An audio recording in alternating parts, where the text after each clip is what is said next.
Welcome to Awake to Oneness Radio. I am Caroline Chang, your host. The mission of Awake to Oneness Radio is to inspire the world to awaken to the universal truth of oneness. Science is now teaching us that all life is interconnected and interdependent. And ancient wisdom and spirituality has been teaching us this truth for eons, that we're all one, we're all connected. And when mankind, what you do to another person, you're literally doing to another aspect of yourself. And when mankind awakens to the universal truth of oneness, there will be peace on earth. Today's show topic is Your Soul's Plan with Robert Schwartz. Robert was my first guest back in March 2015. I actually got a chance to meet Robert in person in September of 2015. Thank you so much, Robert, for being my guest again on Awake to Oneness Radio.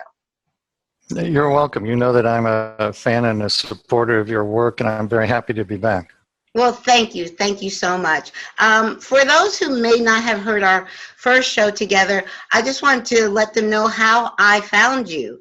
My son Kyle was on life support in the hospital in the summer of 2014. And I found your book.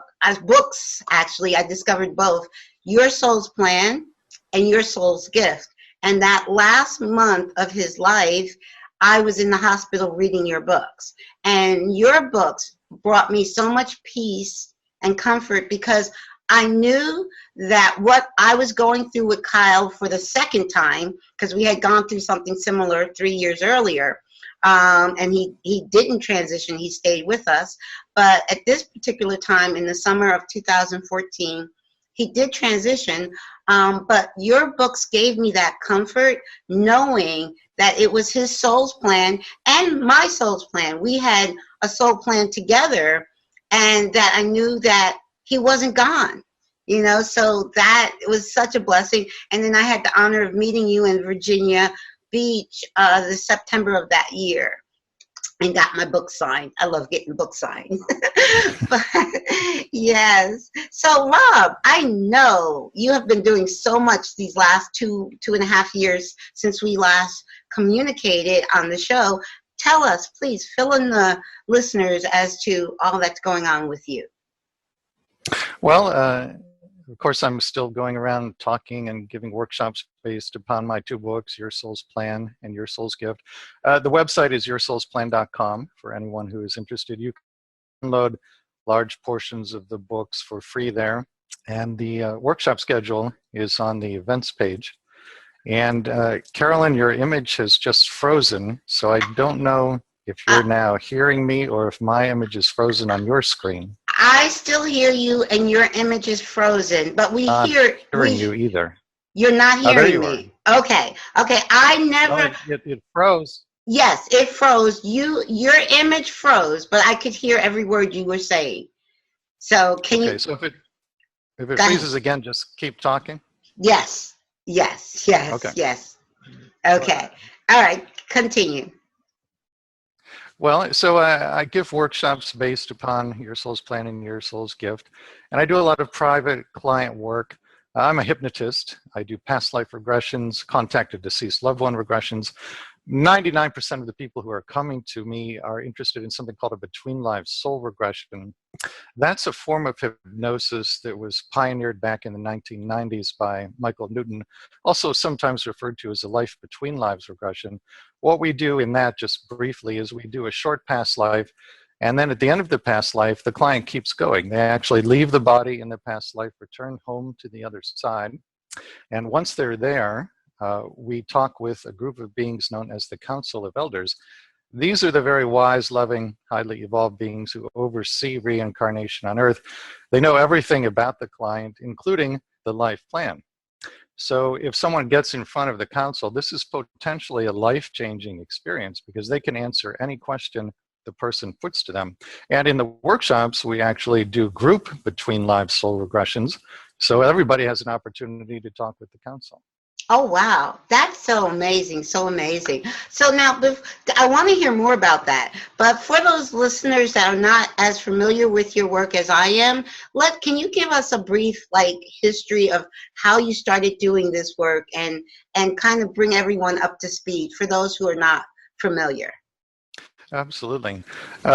Many years ago, and to me it seems almost like another lifetime, I was in the corporate sector. I was self-employed as a marketing and communications consultant. Did not enjoy that kind of work at all. Really was having what you could call an existential crisis, trying to figure out who am I, why am I here, what should I do with my life? And in this search for the higher purpose of my life, I did something in May of 2003, May 7th actually, that I'd never done before. And that is I had a session with a psychic medium. She introduced me to the concept of spirit guides, which I had never even heard of. And then through her, I was able to talk with my guides. They told me that I had planned my life, including my biggest challenges, before I was born. And I was a little bit hesitant to accept this idea. But without me telling them, they knew what all of my challenges had been. And they were able to tell me why I had wanted before birth to have those difficult experiences. So as you can imagine, when you're talking to beings who know everything about you without you even saying anything, this gives them a lot of credibility. So as we went along in the session, I began to wonder, could this be? Did I actually plan my life before I was born? And that medium kicked off a complete change in direction in my life. I left the corporate world. I started to work with some very gifted mediums and channels who could access people's life plans. And I ended up writing Your Soul's Plan based upon the sessions that we did with the mediums. So in the books, I interview people about particular life challenges, very common things like death of a loved one, illness, and so forth. And then we do sessions with the mediums in which we ask Spirit, did this person plan this experience before birth? And if so, why? And then in the books, I present all the information that comes through. So the intention is to help people see the deeper spiritual meaning and purpose of experiences that otherwise might not appear to have any deeper meaning or purpose. Right, very true. Like I say, and I share with people all the time, how your books, how your work has really, really touched me at a time when I most needed it. I think how I found you is I Googled Your Soul's Plan, not knowing that was a title of a book, but I kind of knew within that our souls had a plan. And I was going through this experience with my son for the second time. So I was like, okay, let me just Google. And then you're, of course, when I Googled Your Soul's Plan, you and your book popped right up. And I was like, okay. And then I had to get it right away. And it just was such a comfort. And like you said, when a person truly understands and knows in their heart that this experience is something we are creating and at a higher level, and it's not anything to hurt us, it's for our highest good. And when you know that, you can, and when you, like you said, when you had your first session, you were told that all the challenges that you have in this life experience, you planned them. So it's not like someone else is trying to punish you or anything. This is your life's plan, and you're just living out your life's plan. And when people truly understand that at the heart level, it brings a sense of peace. At your darkest, what could be someone's darkest moment, they'll see the ray of hope, the ray of sunshine, because they know, okay, I planned this for my highest good. So yes. Yeah. So and I think well, go ahead. No, you go. I was just going to say, I think the other thing it does when you come into an awareness of the fact that you are the powerful creator who planned the experiences in your life, it has the effect of immediately pulling you out of victim consciousness. And it's my understanding that victim consciousness is really the single lowest vibratory state or frequency that a human being can be at. And it tends to be self-perpetuating because when you believe that you're a victim, you're energetically stating to the universe that you're a victim. Well, whatever energetic statement you make to the universe always has the same response, which is, yes, that's right. So it will bring you more experiences that seem to confirm that you are in fact a victim. But when you come into the knowing that you're the powerful soul who planned your life, there's a sudden and immediate increase in vibration. And that's how people pull themselves out of victim consciousness and break that self-perpetuation. Yes, yes, yes, yes. You were freezing a little bit, but we still heard you. You're doing great. Yes, that is so true. That is so true. The one with oneness, I know the truth that there is no victims and there are no villains. Actually, they're like the same. Like if you have a coin, they're the flip side of the other coin. So, in the truth, when you know the truth that there are truly no victims, so you cannot be a victim if there are no victims. When you know that you are creating this, so you're in control. And when you know that you're in control, you know you can change it. That to me is so empowering, to be empowered. Okay, I'm not a victim of my life. I'm the creator of my life. And I can change. If I don't like how things are going, I can change it. And you're right. It's all about vibration. So if you're resonating at that low vibration, more things at that vibration are going to come your way. But when you start resonating at a higher vibration, you'll see changes in your life really quickly. So that's exactly right. Yes. So tell us now about the in-between, because I'm also, someone just recently mentioned to me Michael Newton. I wasn't familiar with him, but I'm familiar with Dr. Brian Weiss, who has also does also in-between lives regression. So tell us more about that. Between Lives Regression, as I mentioned earlier, it's a way to talk to the Council of Elders. So to go into a little more detail about the experience, first, the session is quite long. It averages about 3.5 hours in length. You do not have to do it in person. Actually, 99% of my clients do it by phone or Skype. It's just as effective that way as in person. And for some people, I think it's actually better because they're more relaxed doing it from their home. And relaxation is the key to going into trance. Okay. But we start with a series of what you could call relaxation exercises. Some of them are mental relaxation, some of them are physical.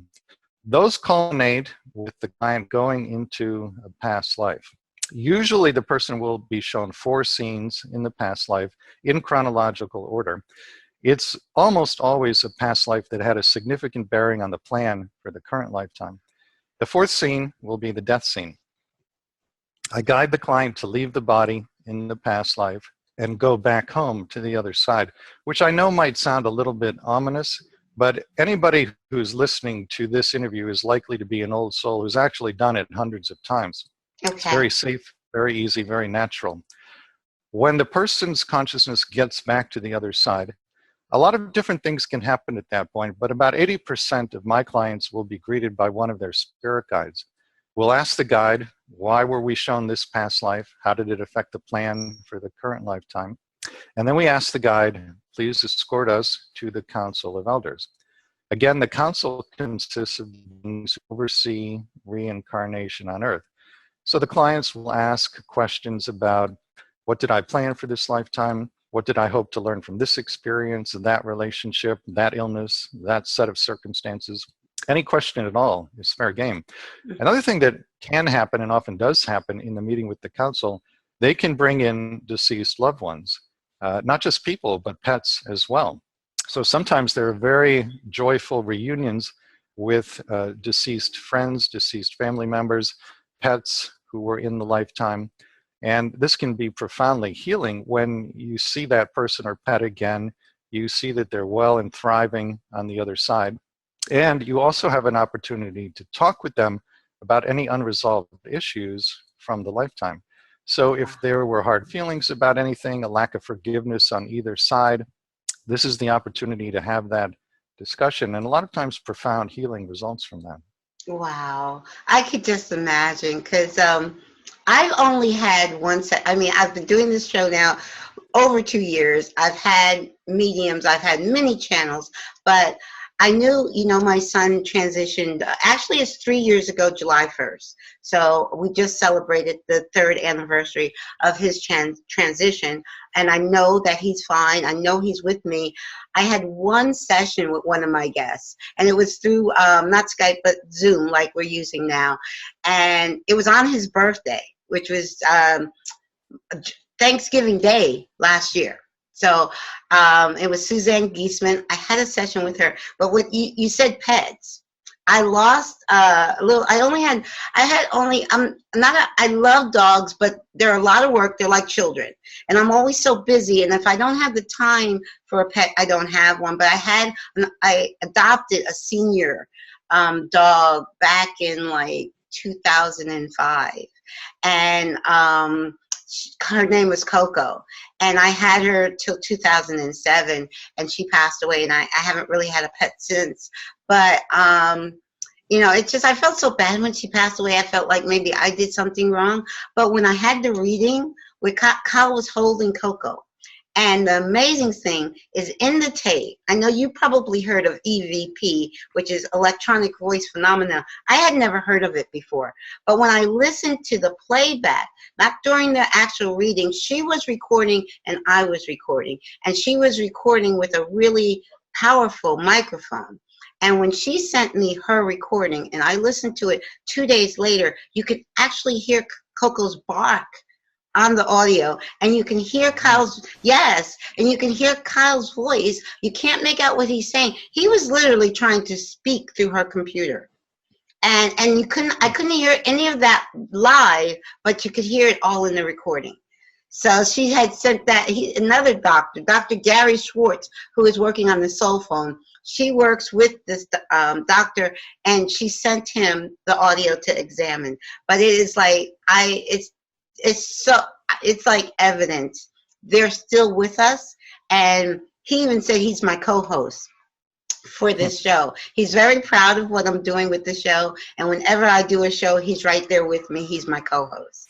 So yes, that is amazing. I'm gonna have to schedule an appointment with you, because I really do want to go in between lives and figure out, okay, what was, like, I know my purpose as far as with the show Awake to Oneness Radio. That was completely inspired in the middle of the night, and I know my purpose is to do this show and to help awaken people to the truth of oneness, because for me the truth of oneness is very simple, and it is a simple universal truth that will bring peace when people truly embrace the truth that there is no separation. We're all one. And what you do to another person, you're literally doing to yourself. And so I know that is my purpose. So that I have the answer for that. But I guess other things, I have questions for the council of elders and spirit guides. So that would be awesome. So I know you travel a lot. You do a lot of traveling, doing workshops. Now tell us a little bit about those group workshop experiences. Well, usually the workshop starts on a Friday evening and sometime on Sunday afternoon. The Friday evening will be a 2-hour talk where I discuss the books and share some stories of pre-birth planning so people can see how it works in action. Usually on Saturday morning, we'll do a group Contact a Deceased Loved One regression, which is relatively short. It takes about an hour to do that, and then we'll discuss it for an hour. The reason for doing that regression at that point in the workshop is partly, of course, to contact a deceased loved one, but it's also because it's very good practice for the group Between Lives Regression, which we do on Saturday afternoon. I used to do the group Between Lives Regression as a standalone offering in the workshop, but then I discovered if people got a little practice with group regressions in the morning, it increased the success rate. Okay. So then we'll do the group Between Lives in the afternoon. It's not an interactive experience, of course, because there's a large group there, but it is highly personalized. The questions that I prompt people to ask the council are unique to them. Mm-hmm. And by the time we're done, hopefully just about everybody has some idea of what their life plan is. Sunday morning, we do something called the Choose exercise, which tells people which qualities they're working on in this lifetime. And then maybe some discussion on Sunday afternoon. So the whole purpose of the workshop is for people to leave with a much deeper understanding of who they are as eternal souls and what they're doing in the current incarnation. Mm-hmm. Amazing. That is so wonderful. Now, I do want to ask this. Like I said, I don't have much experience with mediums other than the show I have. Actually, Suzanne might be my only medium that I've had, but I've had many, many channels on the show. But my question is hypnosis. I think I went, it was a friend that I knew said she could do hypnosis, so I went to her, and I didn't really get hypnotized. So can everyone be hypnotized? That's my question. I believe that everyone can be. I think it's known, though, that some people have more difficulty than others. People who are more analytic by nature or have highly analytic training, such as an engineer or accountant, that puts people very much in the left hemisphere of the brain. And so those people might need a little bit more practice, but I think everyone can do it. You know, the other thing I want to say is, I think sometimes, very often actually, people are in a trance state, but they don't identify it as a trance state because they have an expectation that trance is going to feel profoundly different than their average waking state. Now, sometimes it does. There are people who have multi-sensory experiences in trance, but very often the trance state is only subtly different than a person's own imagination. And you would expect that because, you know, when you imagine something, the thing you imagine is non-physical. Well, by the same token, when you're going into trance, you're contacting a non-physical dimension, and the impressions you receive from that dimension are themselves non-physical. So this is why it feels like one's imagination, but then information will come through that the person couldn't otherwise have known. They'll find out later that it was accurate, and then they realize, oh, I actually was in trance, even though I didn't know it at the time. Okay, that could be it. Yeah. All right, because I wonder, because I'm not left brain, I'm totally right brain. So I should go into a hypnosis pretty easily. So I definitely want to try that, because I do, like I said, I know what gives me a great sense of peace is, for the first time in my life, I know I'm living my soul's purpose, you know, by doing the show and the other things that I do. Matter of fact, this year, so my higher self encouraged me to do more, and I'm gonna we co-formed an alliance called Universal Oneness Alliance, and we're hosting a live event in Victoria, Canada in September. So, and that's all, like I said, I just go with Spirit's guidance, and I have no idea how things are going to turn out. It's just, okay, I feel the inspiration and I go with it. That's how I live my life, you know. And so, but like I said, living my purpose, which I'm doing now, is an amazing feeling. But I still do have questions, so I would love to do like a past life and our in between. But I think I'm really interested in in between lives. Yes, very much so. That's the one that's by far the most powerful experience. Yes, absolutely. Yes, to be able to ask the counsel and guides, okay, why did I try? Yeah, why did I know that I created this life and planned this life, but why? You know, but knowing, I think the big question is knowing who you are, which is an eternal soul, can never be separated from God. You are a part of God. Knowing that, and knowing what your life purpose is, which is following your inspiration. That, you know, I think those two simple things would help anyone. So that's kind of what I try to encourage with this show.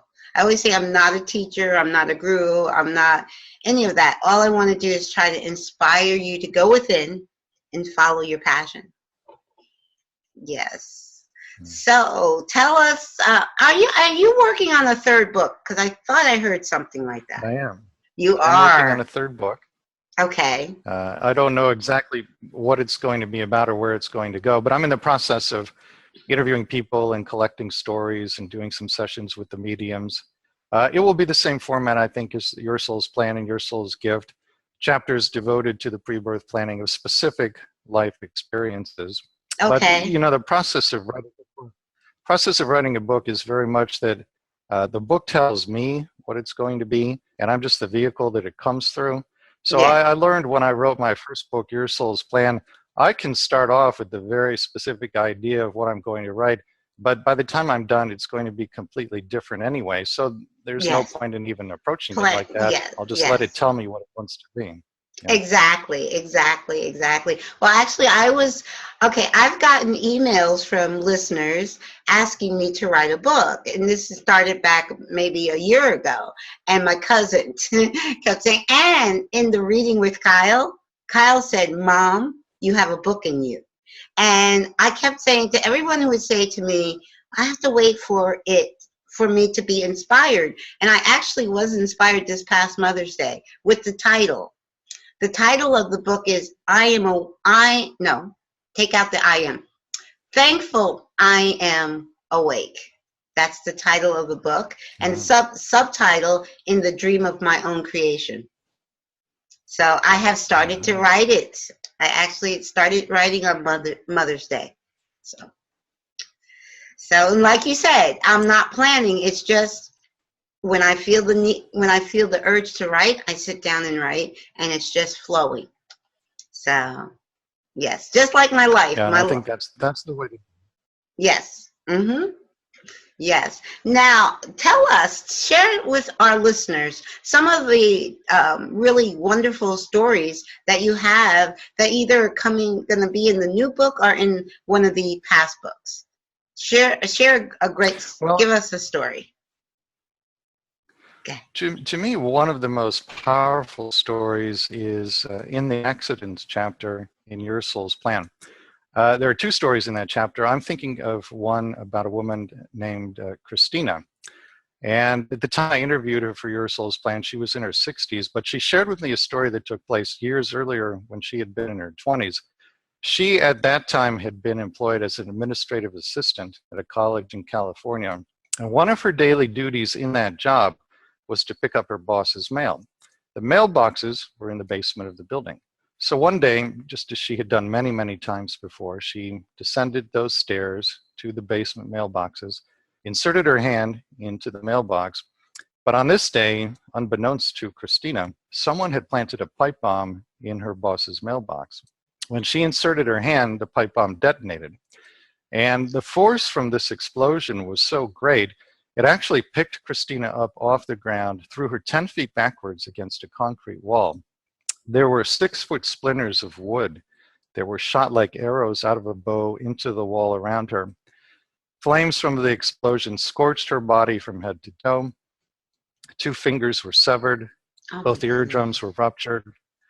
And when she got to the hospital, doctors actually had to hold magnets over her eyes to extract the shrapnel from the pipe. So we're talking here about a level of suffering that's almost unimaginable to anyone listening to this interview. Now, her recovery took years and 10 reconstructive surgeries.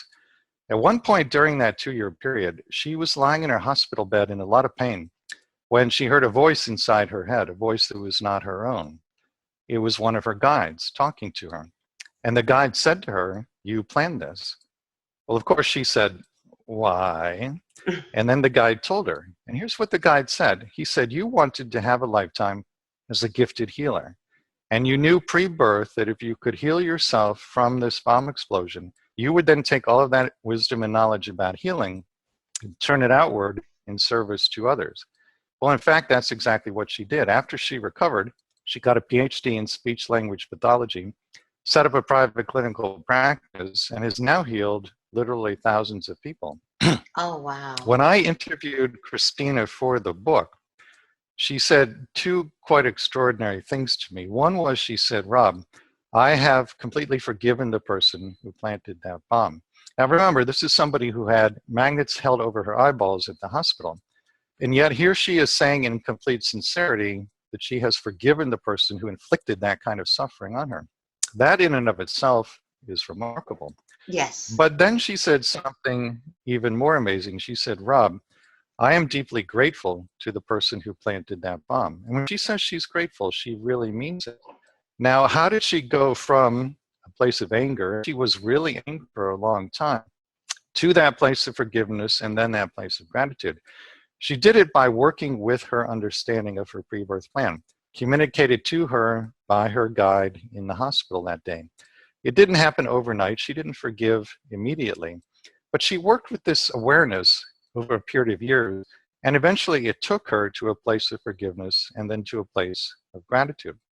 Now, her story is unusual in that it's a bomb explosion, but I would submit to the people listening to the interview, she herself is not usual. If she can do this after what she went through, then you and I can do it in regard to whatever challenges we faced in our own lives. This to me is one of the most powerful stories I've seen that shows what you can do with an awareness of your pre-birth plan. It took her out of victim consciousness and took her out of a place of anger, really a place of rage, and over a period of years turned into forgiveness and then ultimately gratitude. That's what an awareness of pre-birth planning can do for a person. Yes. So true, so true. It's just so heartwarming because I mentioned it's a children's book called The Little Soul in the Sun by Neil Donald Walsh. And basically the story that you told is basically what that children's book is about, that I read to my 7-year-old grandson all the time, that when we're spirit, we will, it's a little soul that's before he comes down to earth, he's asking souls to be mean or do something really horrible to him to help him remember who he is. And none of the other souls wanted to do it, but this one, brave soul, really beautiful soul said, okay, I'll volunteer. I'll be really mean to you, so it's true. What she understood, it sounds so crazy, but we are sovereign, and nothing can happen to us without our agreement. And the person that kills us, we ask them to. And like you said, it sounds so crazy from the human consciousness level. But those people that we think are the worst people in the world are our biggest teachers. And we should thank them. I actually wrote out a list about a year ago of all the people I thought hurt me in my life. Which actually they didn't hurt me. They were doing what I asked them to do. And some of them I literally sent a thank you card, and I didn't go into I just said, thank you for being you, because I realized that what they did was what I asked them to do. That again brings us back to the oneness. We're not separate. And whatever happens to us happens by our agreement and by our plan. And when you like you say, it's unconditional forgiveness comes from that knowing. Unconditional love, it's just unconditional non-judgment. All of these things come from knowing that you planned this, not that they didn't do anything to you. You planned this. And now they're just following in your plan. They're doing what you asked them to do on a spiritual level. And yes, they are like our biggest challenges are our greatest blessings. They really are. And I know from people listening to this must think, okay, she's crazy. From a human perspective, it doesn't make sense. But it when you look at it from the bigger picture, like what Christina went through, and for her to get that awareness through her guides that you planned this, and this was your greatest blessing because now you're doing your life's purpose. And for my case, it's losing my son, which was a soul plan, but that prompted me to do my life purpose. So all of these, and he's not gone. He's still, there is nothing but eternal life. And when you know that in your heart and soul, that the people that you love that are in spirit, they're actually closer to you now, because whenever you think about them, they're with you.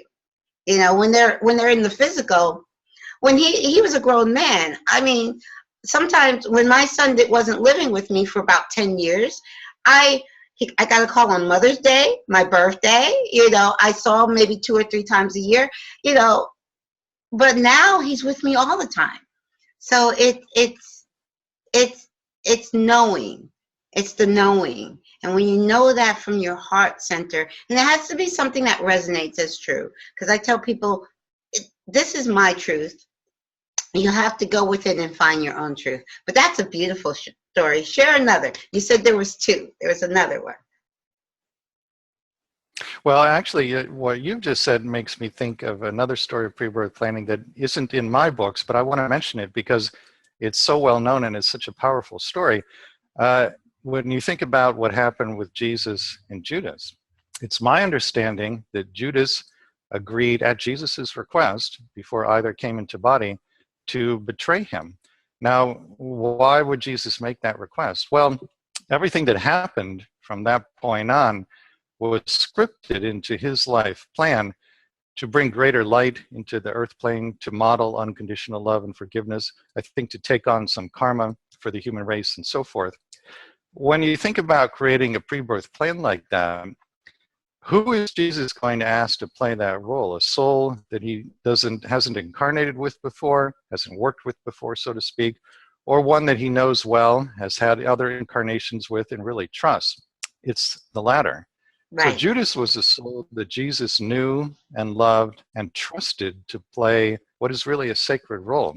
Yes. I know it's very hard to understand this from the human perspective, but from the soul perspective, when you want to learn unconditional love, unconditional forgiveness, unconditional compassion, there has to be a set of circumstances in which that is truly meaningful. And that's why we script these kinds of challenges. Yes. So true, so true. And you actually, a soul actually learns more and evolves more in a challenging life. You know, with no challenges, it's not that, you know, it's not that soul. I think all souls are evolving. So there's really like non-judgment of all souls. But when you have a challenging life, that soul is truly evolving. I guess you could say at a quicker rate, something of that nature, because all those challenges are truly blessings. Yes, that is. And you know, the people who are listening may wonder, you know, why do we put ourselves through all of this? And I think it's important for people to understand our perspective when we're not in body from the soul level is very different than it is when we're in body. One of the main differences is that when you're back at home on the other side, you are very much aware that a physical lifetime is quite brief. Now, when we're here in body, especially if we're suffering, it may seem interminable. But from the other side, it's here and gone like a clap of thunder. Mm-hmm. Also, from the other side, you're very much aware of the fact that nobody is permanently harmed by anything that happens here. Now, that may or may not be apparent when you're here in body, but you know that with certainty from the other side. And I think the other key difference in perspective is that from the other side, you know that all of the wisdom and growth and learning that come out of a lifetime become part of the soul literally for all eternity. So from that perspective, a lifetime is very brief, no one is permanently harmed, and yet wisdom becomes part of the soul for all eternity. From that perspective, it actually does make a lot of sense that we would plan great challenges for ourselves. Yes. So true, so true. And like you said, in truth, we are, when you know who you are, which we are a divine spark of God. That's what we are at our essence, which is love, at our essence. And that can never be hurt, we can never be hurt, we can never be harmed. And knowing those things, that we can never be hurt, we can never be harmed, and what happens to us, we actually plan from a higher perspective, from this the soul perspective that knows all of the lifetimes that we've lived and why we're choosing them for a higher purpose. And we on the human level just don't know, can't remember what that higher purpose is. But when you know it in your heart, you make peace, you're at peace with it. You're at peace. Okay, I'm not sure.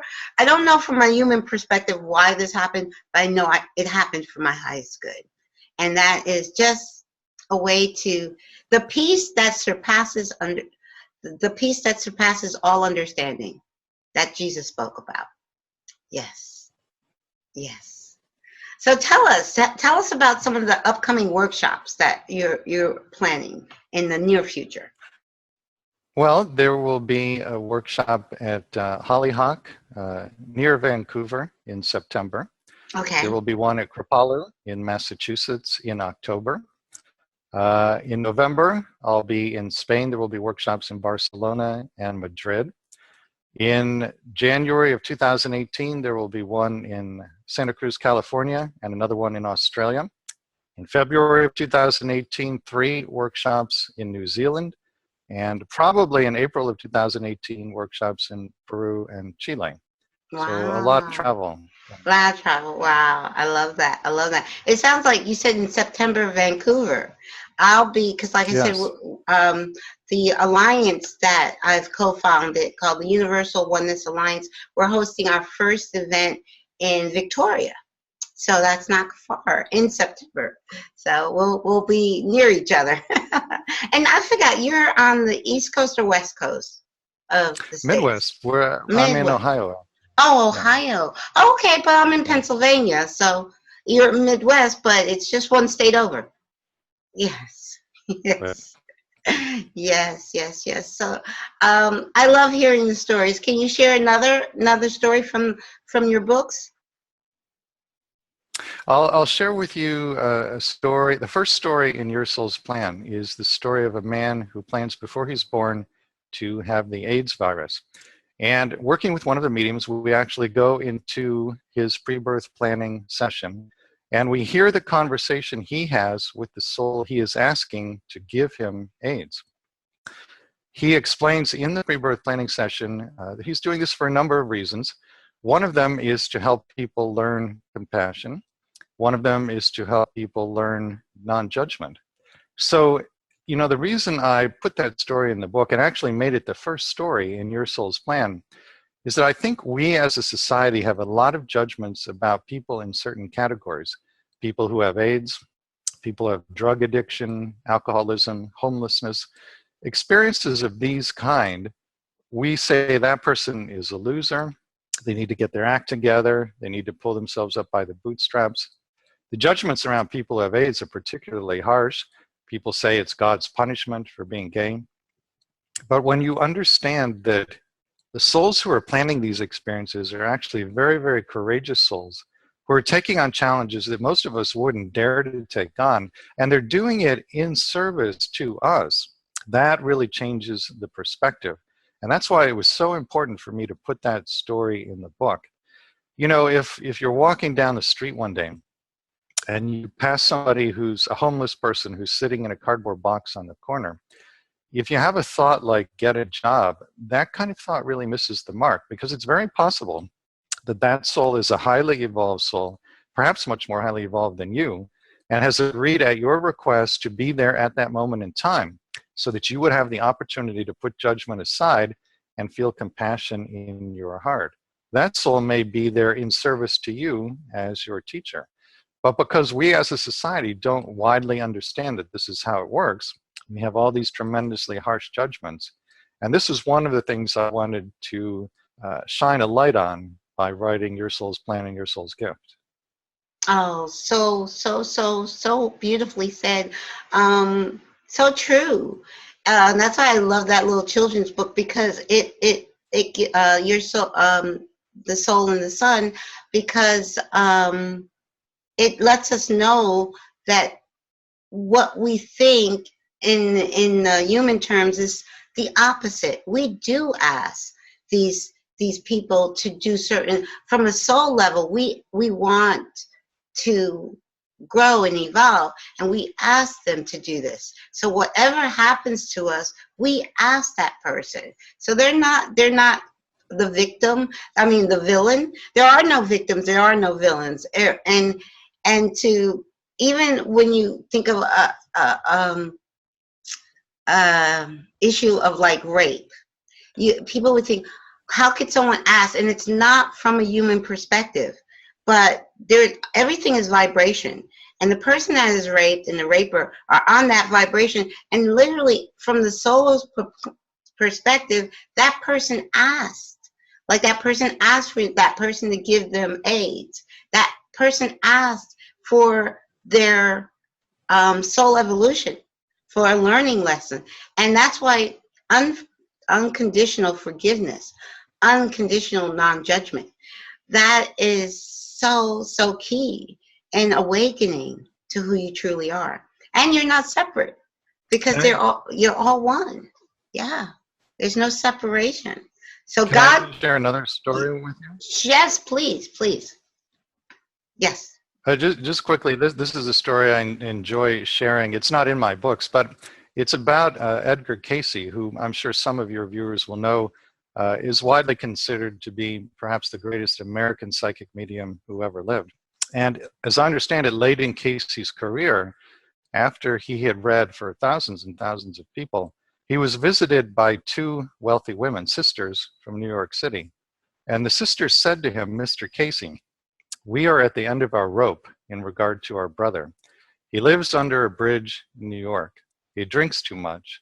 We come from a wealthy family, but he long ago squandered his share of the family fortune. Over the years, we've tried everything we can think of to help him, and nothing has worked. Mr. Casey, can you tell us anything that will help us help our brother?" Well, upon hearing this, Casey did what he always did, which is he went into trance, accessed the Akashic record, and then he said to the two sisters, "Your brother is the single most highly evolved soul about whom I have ever obtained information, and the three of you planned before any of you were born for him to do exactly what he's doing so that the two of you could learn to be more compassionate." Well, this was not exactly what the sisters were hoping to hear, Right. but this is how it works. And again, because we as a society don't widely understand this, we have misunderstandings about people who, say, live under a bridge, for example. But that's one of the things that I'm hoping to shine a light on with my work.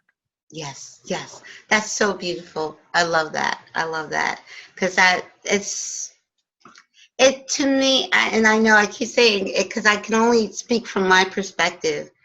When I understood the truth of oneness, that's why I named the show Awake to Oneness.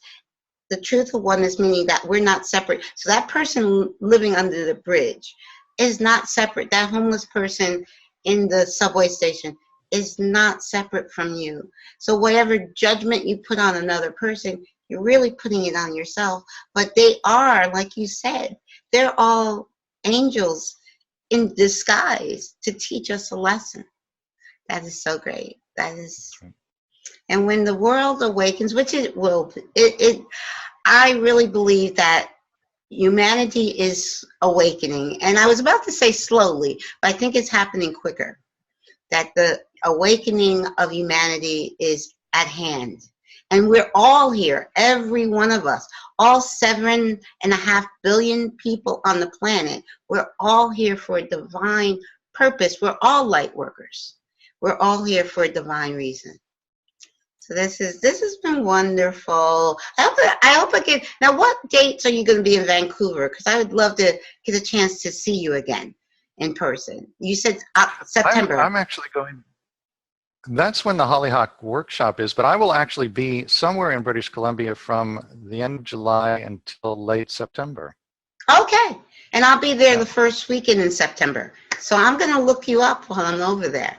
Yeah, this is my first time on the West Coast. I've been to Montreal, but I've never been on the West Coast of Canada. So I'm really, really, really looking forward to that. This is so wonderful. So before we part, can you please share your website again with our listeners? Your website. Sure, it's yoursoulsplan.com. And if you go to the events page, you can see the workshop schedule. If you go to the books page, you can download a large part of the book for free. And you can also order the books from Amazon or your local bookstore, or ask your library to order them. Mm-hmm. Now, also, I think what I want to ask too is you've been doing this work now since, I forget, 10 years? The past 10? 2003. 2003, Yeah, okay. Like 14 years now. 14 years. Now, can you share with our listeners how this work has drastically or traumatically changed your life? Because obviously it has, but just from your own words. I think what it's done is that when something challenging happens in my life, instead of feeling victimized or instead of believing that this is a random or arbitrary event, and certainly instead of thinking that the universe is punishing me in some way, I understand that I created the potential for whatever it is in my pre-birth plan. And then I ask myself, all right, why would I have created that potential? What is it that I have called to myself this challenge in order to learn? Another thing that it's done for me related to that is that when I'm trying to decide how to respond to a particular life challenge, I'll ask myself the following question. When I get to the life review, and we all have one, which course of action am I going to be most pleased with? And from that perspective, it really helps to make decisions to act in more loving ways. Mm-hmm. Mm-hmm. Yep, it's very, very true. Like I said, I always say on this show, I like to keep things really simple because I actually awoken to the truth of oneness from watching a quantum physics film. And quantum physics can seem complicated. You know, I'm not a scientist or any of that, but I understood that we're all connected. We're there. It's there. All there is God. And when I understood that from the simplest level, that there's nothing outside of God, then it helped me. Now I'm sorry, because it was relating to what you just said, and I just lost the thought. I don't know. I hate to say that it's a senior moment, but it's relating to the fact that what you just said again, because it'll bring it back. That what you just shared. I was talking about the life review, and right. when I'm trying to decide how to respond to a life challenge, I'll ask myself, which course of action would I be most pleased to see again replayed for me in the life review? Right. Okay. It came back. Okay. The simple message is, in every now moment, to be as loving as you possibly can.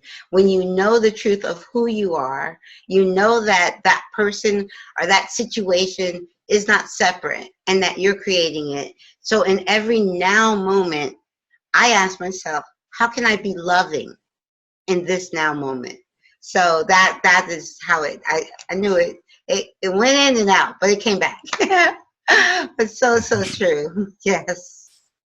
Well, thank you, Robert, so much. I appreciate this because I know how busy you are. You've got a very busy schedule, traveling a lot, and I'm so thankful I got to meet you at the Edgar Casey Center in Virginia Beach. That was September of 2014. So I'm hoping I'll get a chance to look you. I'm going to look you up when I get to Victoria, because I want to. I first want to just take in all of the sites, and Vancouver is not far. Just hop on a ferry, and I'm in Vancouver. So this has been great. Thank you so much, and we will keep in touch. Thank you so much. Well, I am going to. It's been a pleasure. Always good to talk. Yes, my pleasure. Okay, thanks a lot. Love you. You're welcome. Okay. All right. Love you too. Bye-bye. Bye-bye.